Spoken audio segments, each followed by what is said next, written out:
Ce matin, il a été question de l'absence du cheikh parce que tous, sans exception, je le dis, nous savons que le cheikh est malade. D'ailleurs, je précise que le parquet, en programmant l'audition des accusés, n'avait pas programmé son audition parce que le parquet aussi est informé de son état de santé. Nous ne pouvons pas communiquer sur cet état de santé dans la mesure où le secret médical nous impose de ne pas en parler, mais nous avons jugé utile de pouvoir présenter son dossier médical pour que le tribunal criminel puisse juger que cette excuse était légitime.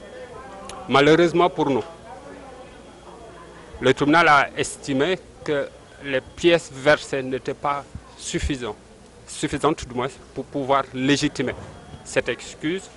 Et donc le cheikh sera jugé par contumace. Mais lui, il avait tenu à ce que cette affaire soit retenue.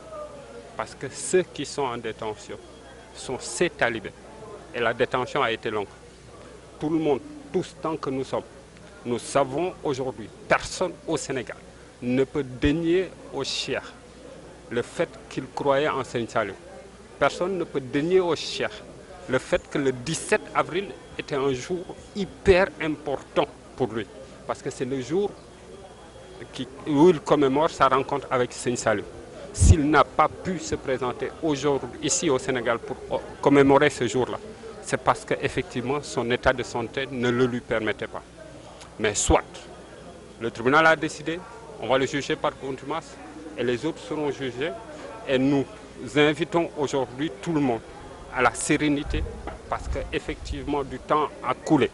Et le temps qui a coulé nous permet aujourd'hui de pouvoir penser et espérer que les débats se feront sereinement pour que les responsabilités soient situées.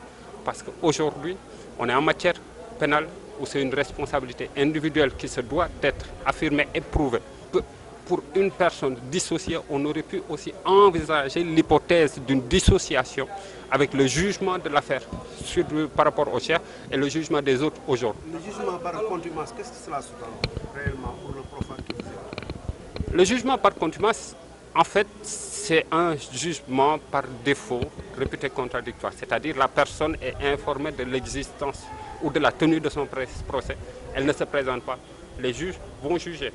Mais je précise, contrairement à ce que beaucoup de gens pensent, ce n'est pas parce qu'il y a une contumace qu'il y a forcément une déclaration de culpabilité. Parce qu'il appartiendra toujours au tribunal d'apprécier l'imputabilité des faits par rapport à la personne qui est jugée par contumace. Donc, il faudrait faire attention. Contumace ne signifie pas déclaration de culpabilité.